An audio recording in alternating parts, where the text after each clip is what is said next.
PilotSafety.org provides free and low-cost safety classes all over the U.S.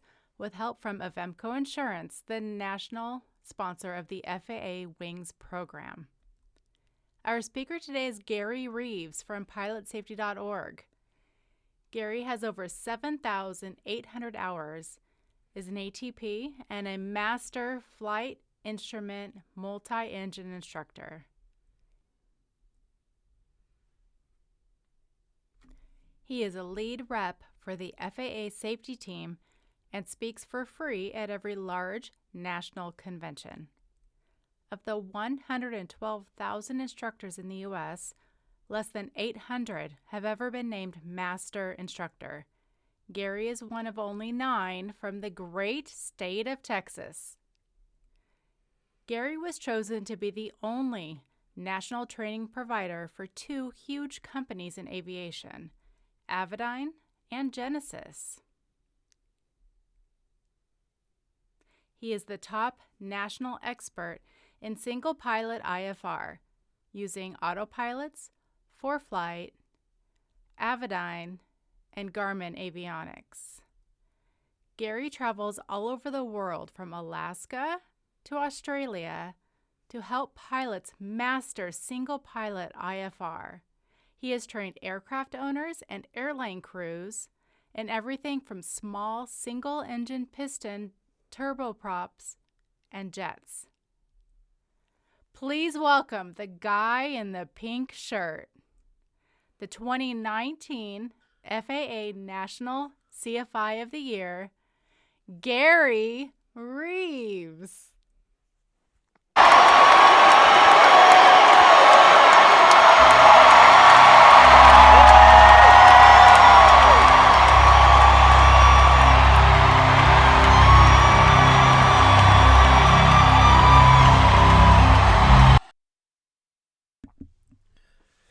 How y'all doing? It's Gary, the guy in the pink shirt. Hope you thought that applause was funnier than the old Minions. If not, well, hey.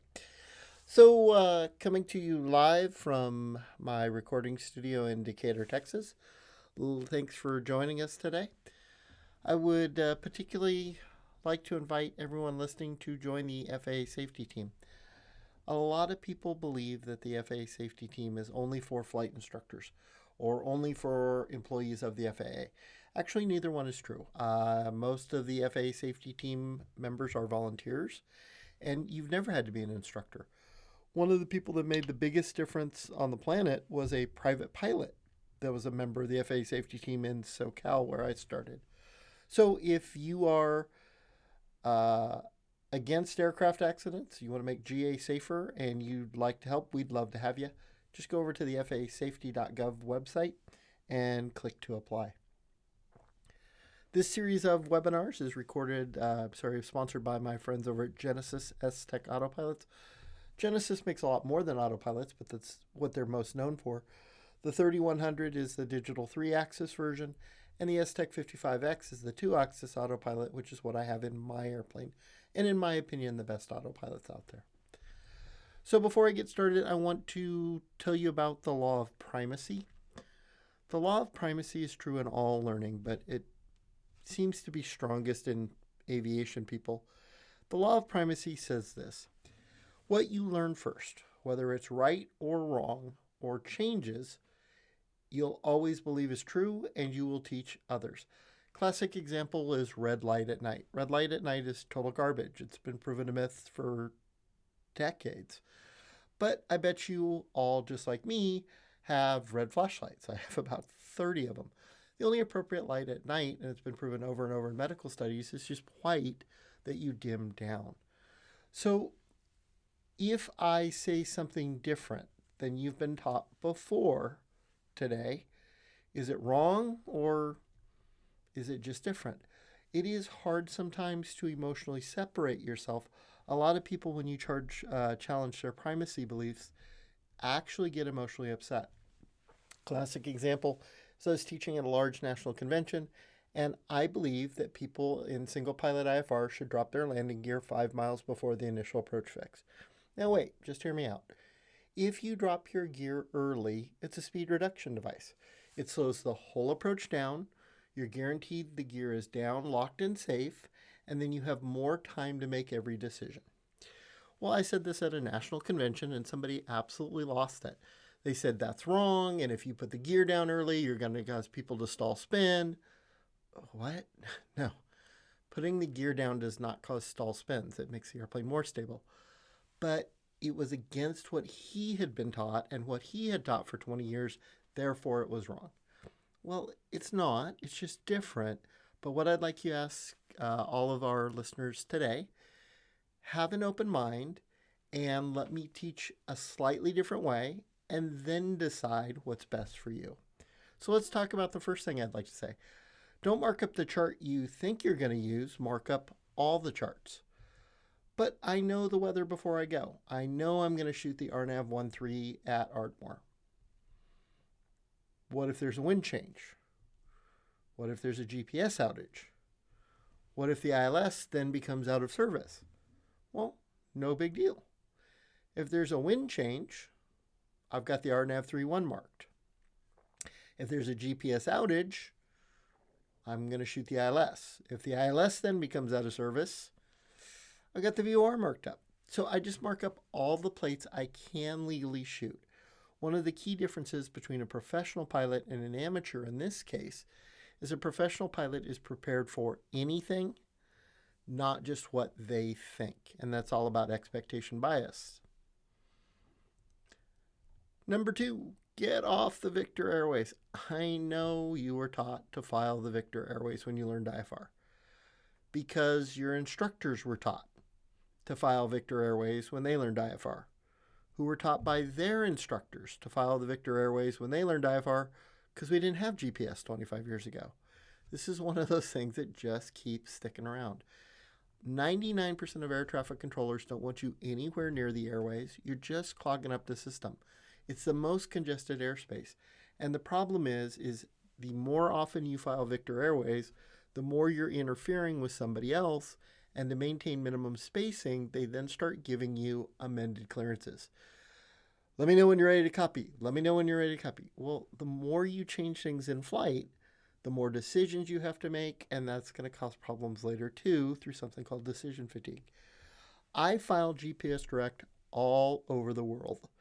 And when I file GPS Direct, I never get amendments to my clearance because I'm not in anybody's way.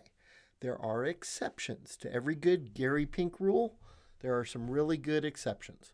You might want to stay on the airways, especially in Bravo and Charlie airspace that involves SIDS and stars. Although I'm going to do the RNAV SIDS and stars, of course, now. Right? My Avidyne is just set up for that. But I actually heard an instructor say, well, Gary, I don't like SIDS and stars, so I just teach all my students to write no SID, no star in the comments. All right, totally cool. You're still going to get the SID or the star. They're just going to read you every waypoint, which makes it harder to program later in your flight management system like an Avidyne Bendix King or a GPS system like a Garmin. So you might as well file the SIDS and stars. They're safer. They've got guaranteed ways high down to the approach and low from takeoff up to the en route environment.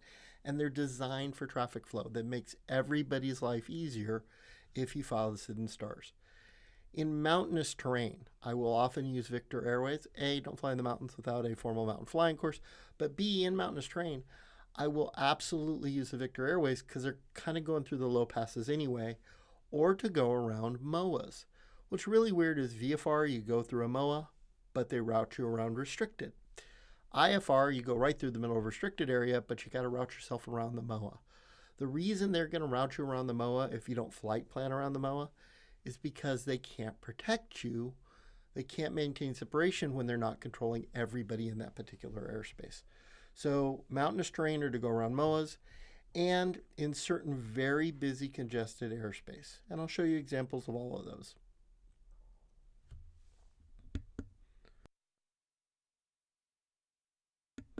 So in our first example, let's do a departure and some mountain flying all in one. I'm going to go from Yakima, Washington over to Missoula, Montana.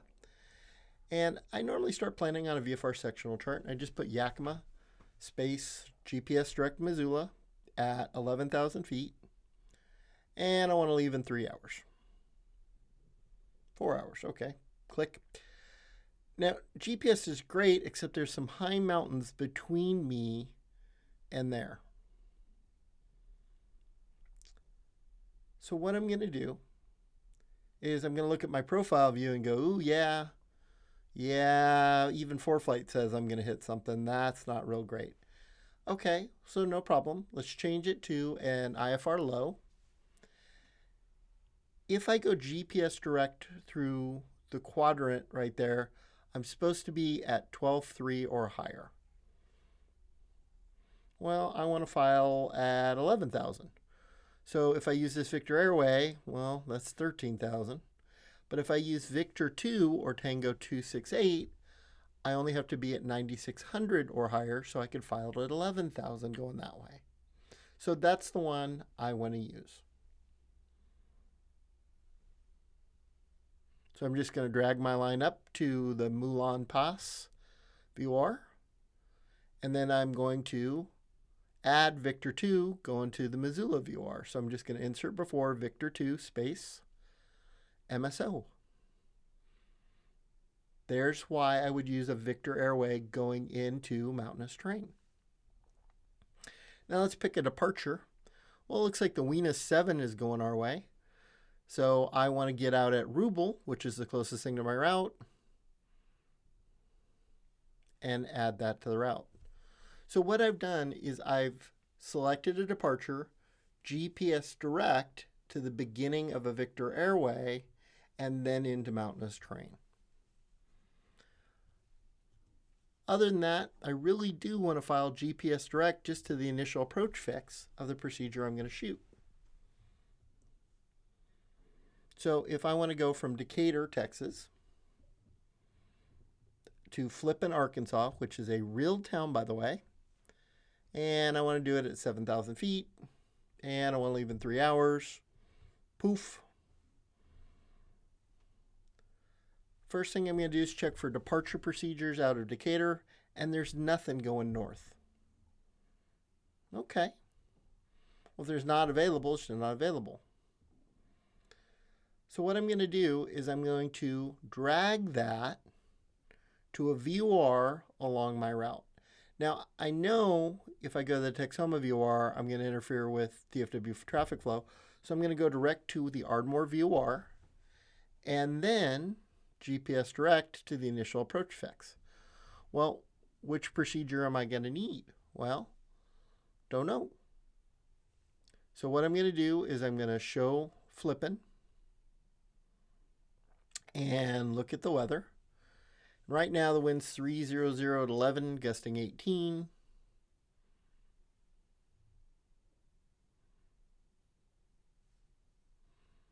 The MOS says it's 300 at 18 to 25, going to 290 at 18:24 tonight. So by the time I depart and time I get there, I'm expecting 290. And the TAF says it's 340 at 13:22 now, but later it's going to be variable. So what I'm going to do is I'm going to pick the procedure that I'm probably going to get. Now look, I'm going to mark them up both, but I'm going to file to the initial approach that I'm probably going to get, and that's going to be the RNAV 22. So I'm going to overlay that on the map. I'm sorry, the RNAV 4. And what I'm going to do is I'm just going to drag it over to Weeder and put that initial approach fix in my flight plan. Now you can see that goes through that MOA right there. So what I'm going to do is I'm just going to grab my line and drag it to the Jaspy intersection. Ta-da! And there's the flight plan that I'm going to file. The third exception, if you're not going around MOAs or whatever, is there's certain congested airspaces on the planet. If you are anywhere between DC and New York, there are so many Victor Airways in such a tight little space. GPS Direct truly doesn't work. They're never going to give you GPS Direct. They don't want the can I request a shortcut. You just got to file the Victor Airways and be ready for the amended clearances. There's really just nothing they can do in that little corridor. All right, so the next thing to make your IFR easier and make you better at IFR is don't program vectors to final. So I'm not saying don't accept vectors to final. If ATC says, would you like a vector to final? If you're paying for your own gas or you're paying an instructor per hour, then the answer is yes, because you want to get on the ground quicker. In fact, in SoCal Approach, SoCal is actually what we call a super TRACON.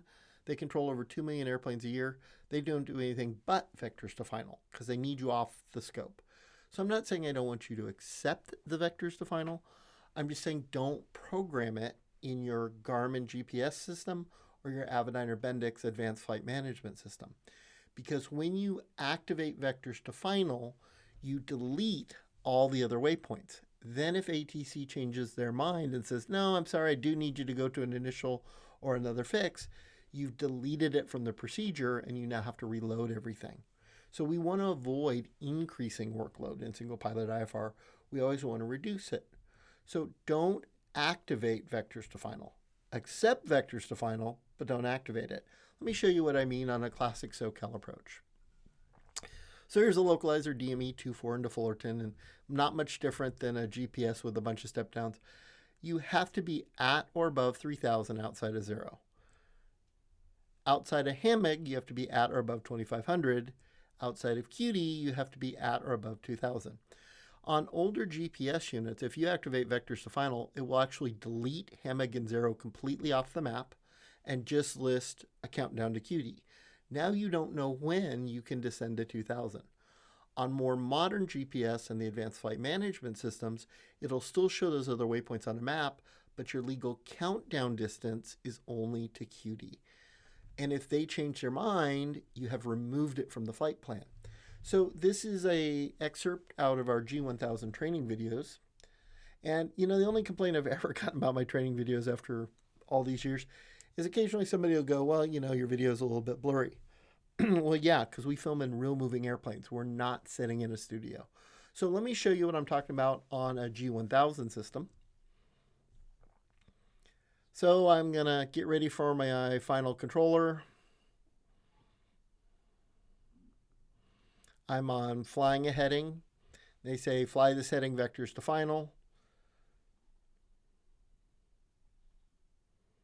Put in my next controller.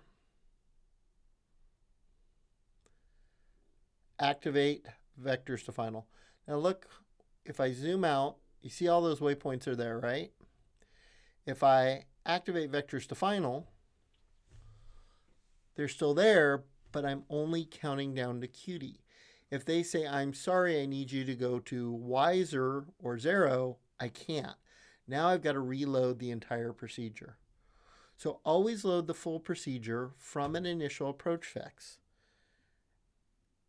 That way all of your waypoints are there, and I'll show you.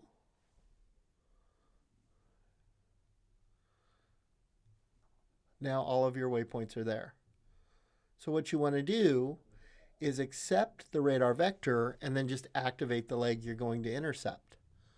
So it looks like I'm going to intercept somewhere between 0 and HAMIG.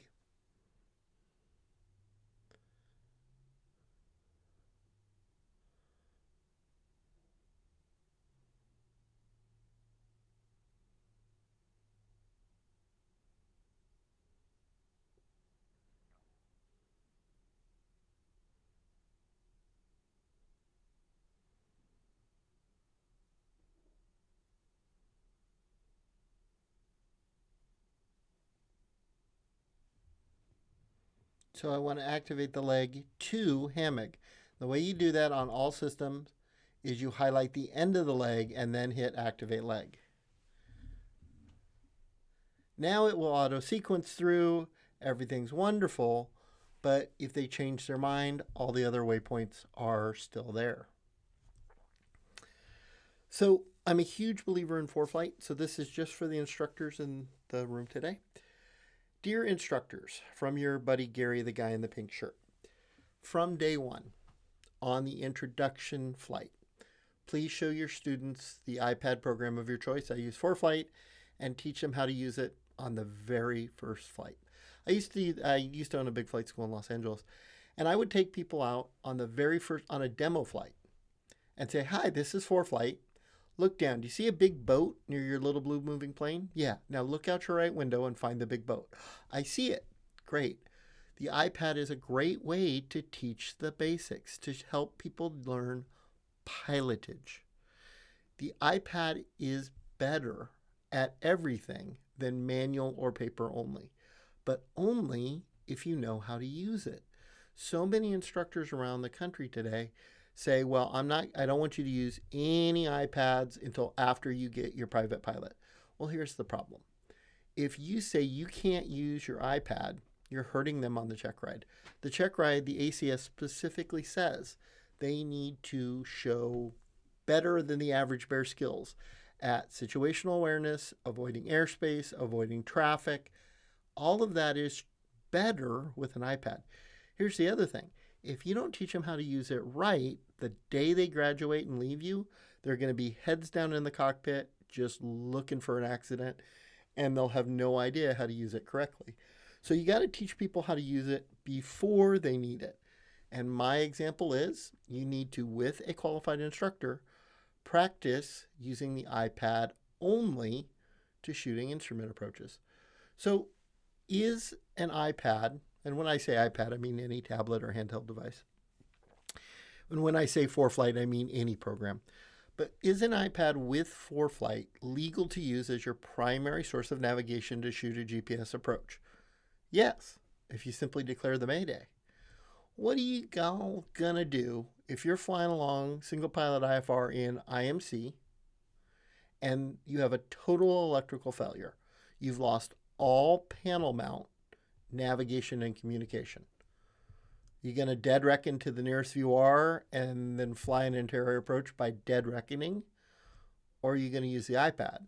Well, I gotta tell you, suggestion 1 has way too much dead in it for me. Remember, FAASTeam is legal for anything in emergencies. So if you're flying along and whoop, you have no radio, no navigation, boom. And this is why I actually don't recommend people connect their iPad to panel mount avionics. So I'm a big believer in the Avidyne and Bendix Scheme flight management systems.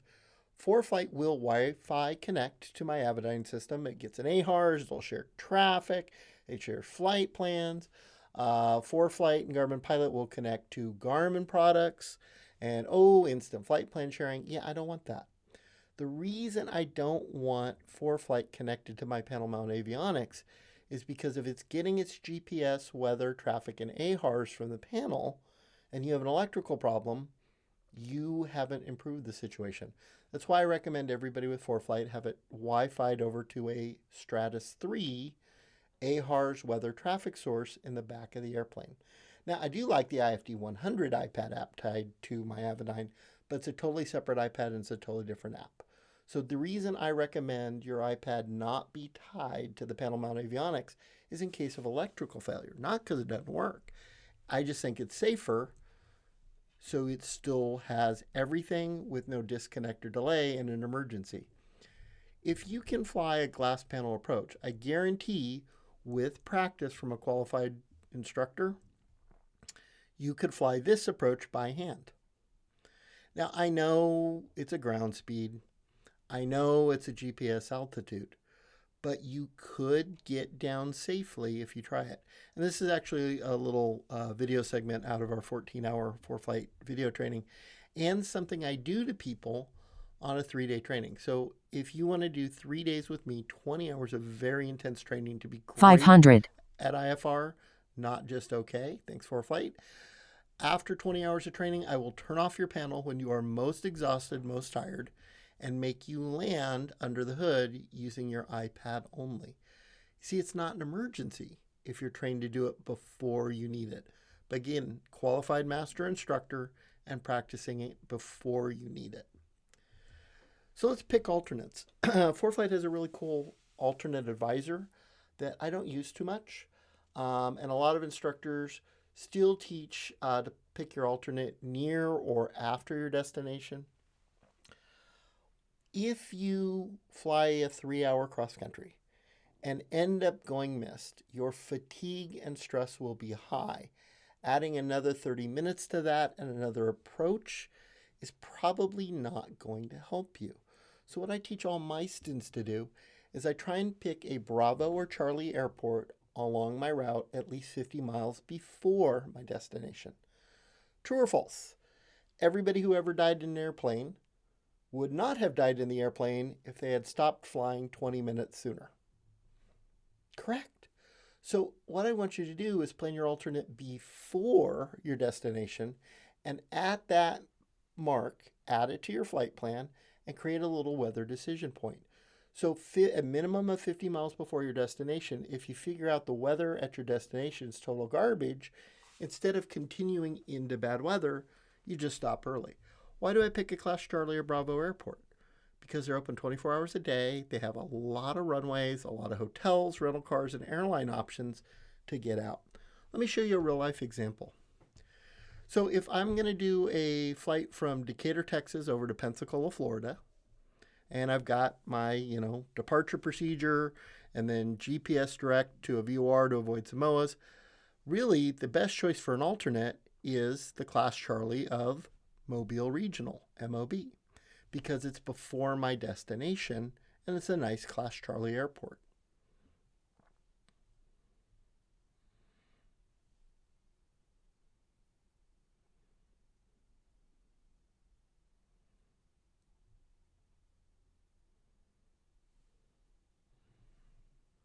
So I'm just going to select airports, touch more, touch full screen,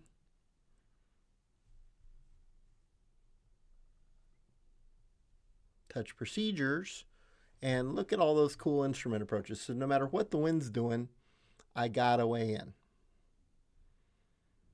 There's an FBO that's open 24 hours a day. I got lots of ways out.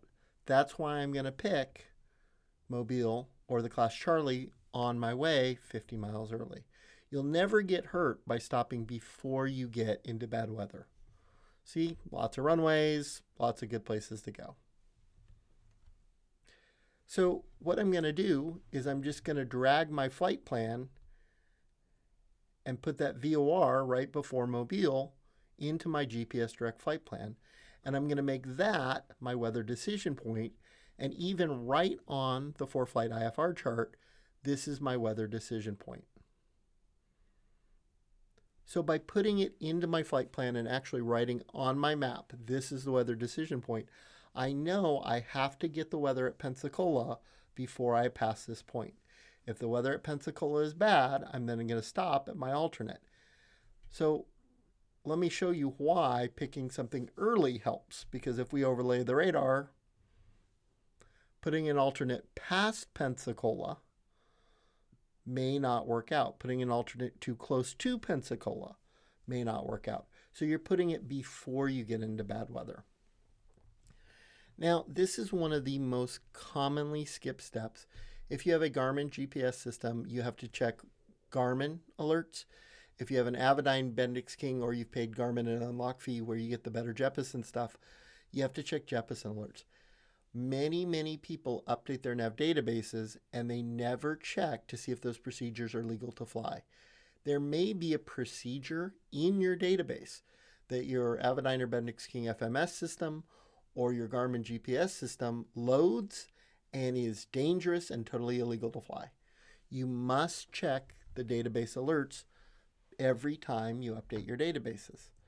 So because I use JEPPESEN, I'm going to do that. You just go to jeppesen.com, check on alerts. I'm going to pick just the United States for today. You can pick just individual states, or you can select all. And then look, let's click on Nav Data Alerts. And there's an ILS Zulu in Kodiak, Alaska that has a problem. There's something in Indonesia. There's other stuff. So we'll scroll down and look at all of them. But here's an RNAV procedure that is loaded above that, but is postponed. You can't use it yet. So can you preload data? Yes, you can always preload data, but you got to check these nav data alerts. So let's focus on this one. So if I click on the PDF and I open it up, it says in this that the incorrect procedure magnetic courses is wrong. So it says the final approach course should be 258. The inbound course at the course reversal should be 258. The inbound holding course at Chinny should be 258. So it's got all these things, but what they're saying is the nav data that you just loaded in your very expensive navigation system is incorrect. So it is critical that as an IFR master, not just somebody at minimum, that you know if your database is usable or not. So another thing I'd like to kind of challenge is a lot of people, including me, were taught different ways to scan the instruments. There's like a T method, there's like an inverted V method. There are all these different ways to scan the instruments. And I gotta tell you, just in personal experience, flying IFR for, I don't know, 16, 18 years, whatever it is the faster you scan instruments, the less you actually see. It creates something called decision fatigue, which we'll get into in a minute. But I just want you to forget the scan. What I'd really like you to do is just attitude plus 1. So true or false? If the airplane in smooth air, I know everything's got an exception, but if smooth air, if the airplane is trimmed for level flight and you don't make any power changes, the airspeed, altitude, and VSI is not going to change very much, right? Well, that's true. So in that case, I don't really need to scan every 3 seconds the airspeed, the altimeter, or the VSI. True or false? Again, smooth air, if the attitude indicator is level with no failures, the heading is going to pretty much stay the same. Well, that's true too. So that means I just can stop looking at the compass every 3 seconds. True or false? If you know the bank angle for a standard rate at the speed you're flying, you don't really need the rate of turn indicator. Well, it's 100% true. So there are some standard rates and speeds that I've put up there for you. If you're flying at 90 knots, 172, 13 degrees is a standard rate turn. If you're flying my 206 and you're doing a nice little 120 knots, 18 degrees is a standard rate turn. If you're flying a turbo Saratoga fixed gear at 150 knots, you're doing 22 degrees. And I've got these for everything from 152s up to jets. I'll fly anything with y'all, right? But you just memorize your approach speed and your cruise speed. The angles convert over to degrees, and then you don't even have to look at the turn coordinator. So what I mean is if you're flying a 172, a standard rate turn at 90 knots is 13 degrees. Flying my 206 doing 120 knots, that's an 18 degree standard rate turn. And if you're flying something a little quicker at 150 knots, 22 degrees will give you a standard rate turn, which means I can stop looking at that every 3 seconds. So if you just rapidly scan 8 different instruments in 20 seconds, you're not really going to see or process any of the information. You're just kind of blanked. What I want you to do is go slower, look at your attitude indicator, pick one thing, look at it, go back to your attitude indicator. Nice and slow, reduce those decisions. So we're going to look there. And for example, I'm going to check my altimeter. Then I'm going to go back to the attitude indicator. And I'll look at the airspeed. Then I go back to the attitude indicator. So you see how I'm going slow. Hey, is my GPS doing what my GPS needs to be doing? Back to the attitude indicator. Hey, don't forget to check your engine instruments. And then go back to the attitude indicator. So what I want you to do is eliminate the information overload. In other words, if you don't have an autopilot, go buy an autopilot. And if you have an autopilot, use it.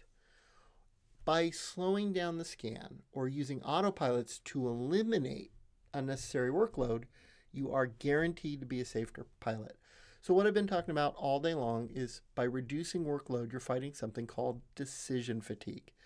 So decision fatigue is something that essentially says this: the more decisions you make for the longer time periods that you make multiple decisions, the worse decisions you will make.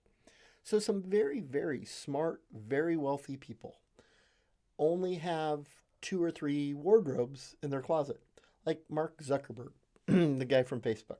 He has 3 outfits that he wears. He's got a casual, work, and a formal thing, and nothing else. He doesn't have 38 different shirts, because what he knows is if he doesn't have to pick what he's going to wear that day, he has more mental reserve to make the big decisions later.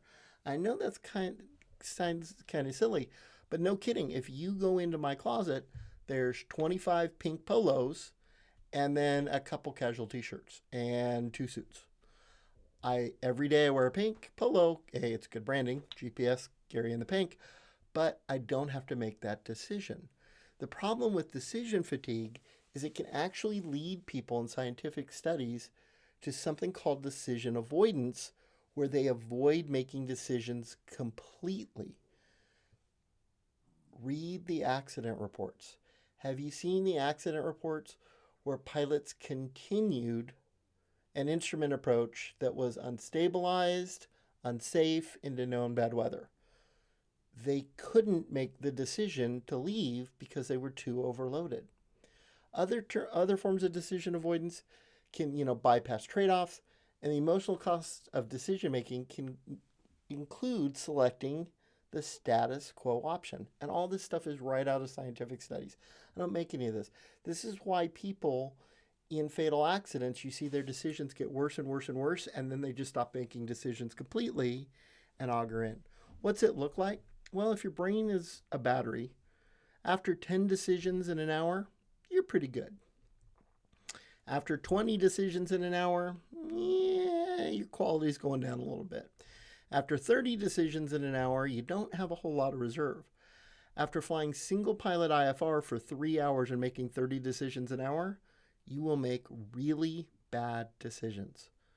When do most accidents happen? And this is straight from the FAA. Do you think most accidents happen on takeoff, cruise, or final approach and landing?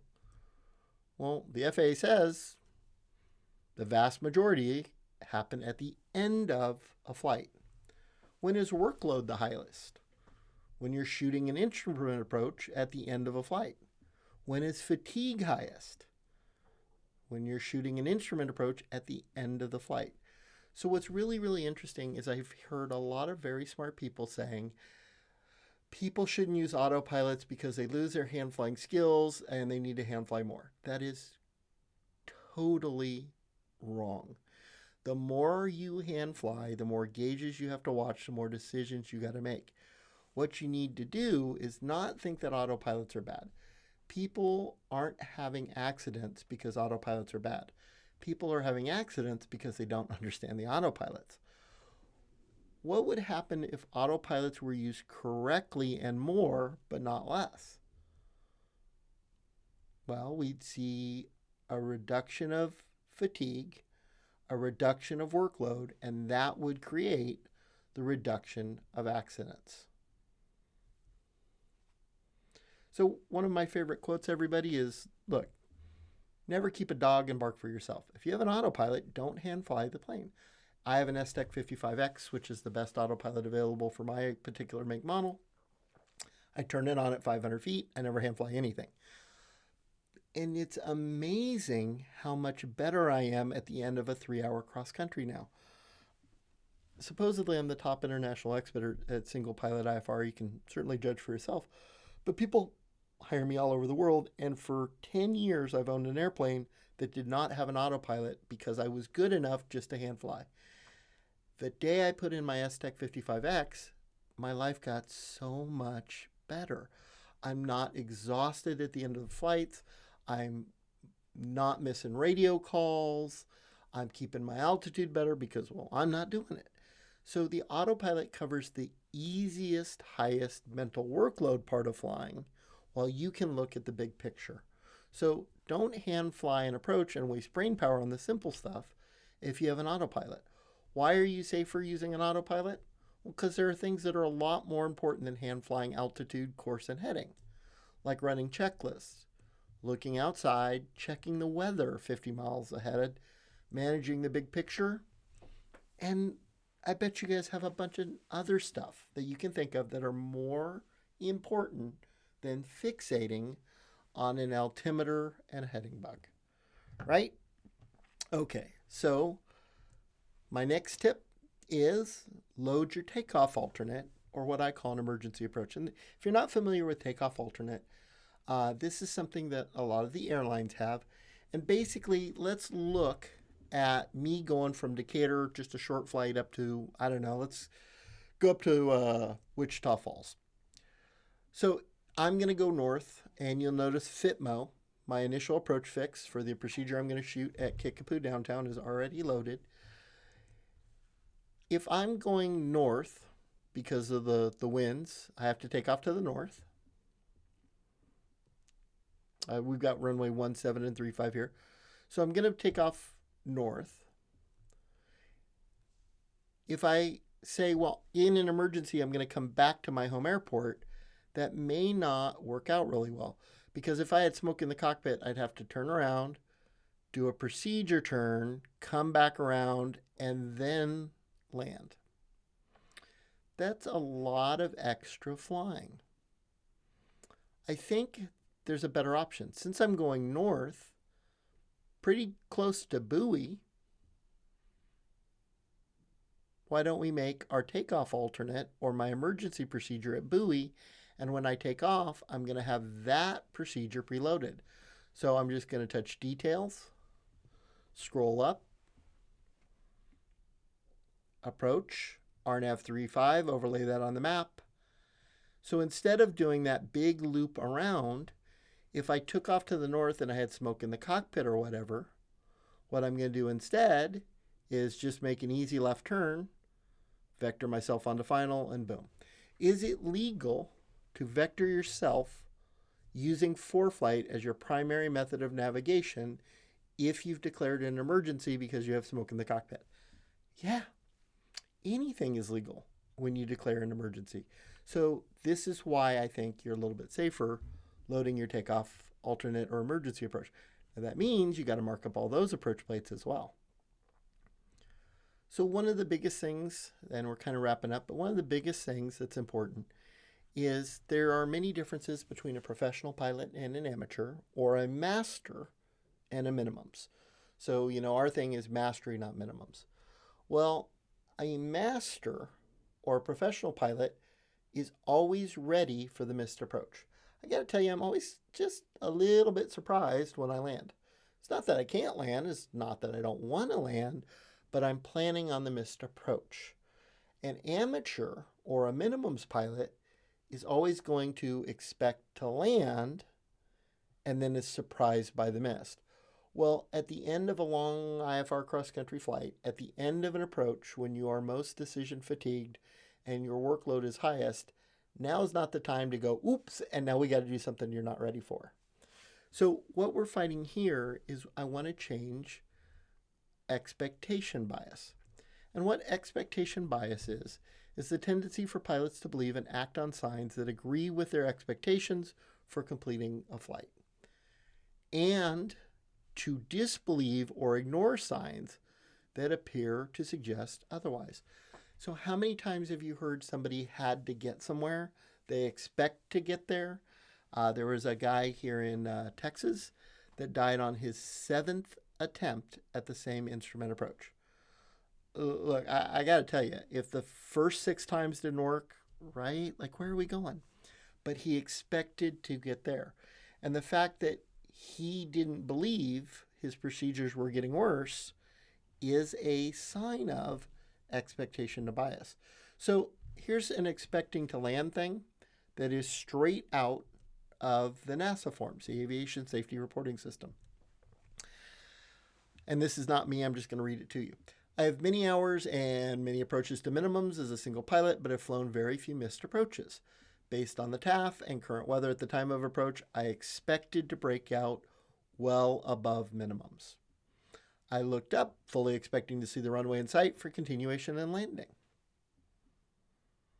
I saw nothing of the runway environment. I just knew my skills would allow me to land as they had so many times. I leveled off at the MDA while looking outside the cockpit for the runway. It just had to be there. I began an uncontrolled, unconscious 90-degree turn to the left, still looking for the runway environment. Now, obviously, he pulled himself out of it. He executed the miss because he wrote this. So we know he made it, but that is expectation bias. So the last tip is really, and all of you are professional pilots. How do I know everybody listening and watching this is a professional pilot? Because professional pilots take time out of their very busy lives for education. So all of you are great. Do me a favor and just share this webinar on every Facebook, Twitter, Instagram, by email to every flight instructor and pilot you know, because the more people that take classes like this, the less accidents we'll have, and that's why everybody at pilotsafety.org, including you, believes in mastery, not minimums. That means if you have something installed in your airplane, you got to read the entire POH and the supplement, not just watch a couple YouTube videos or read a simple textbook. That means you need to learn the entire POH and supplement for your autopilots. And if you use an iPad program like ForeFlight, it's not enough to learn by trial and error. Learning by trial and error doesn't work. So the Avidyne is one of the most advanced flight management systems out there. Our training on the Avidyne is 7 hours. Our training on a Garmin GTN is like 4 hours. But people go, well, I'll just learn ForeFlight on my own. Well, that means if you really want to be a master, you need to read over 650 pages of the operating handbook. Or, I know a guy. It makes sense to keep LAX as my emergency video training program. So what I'm going to do is I'm going to go to plates, close that out, look at Long Beach, and I think the Long Beach ILS will be the best. So we do have a brand new 14 plus hour online mastery program just for ForeFlight. I had somebody come up to me and say, Gary, if you need 14 hours of training to work an iPad program, you shouldn't be flying. And I'm like, if you don't know how to use all of the iPad program when you have an emergency, I don't think you should be flying. So it's not for everybody, but for $179, it's a never-ending program. So what we're doing is we're converting all of our programs to online mastery programs that never end. So the original 7-hour video training is there, and we're constantly adding every week or every couple of weeks a whole bunch of new online content. So you'll always be up to date. You'll always get real in-flight footage, not studio or theory, and you're going to get real in-flight pro tips from me, the guy teaching this stuff all over the world. So if you want to be a master, not just minimums, go over to pilotsafety.org. The $50 off offer does expire May 10th, 2020, if you're watching this later. If you'd like to fly with me for 3 days and be just completely overwhelmed, but be great at single IFR instead of just okay, reach out to me anytime you want over at pilotsafety.org.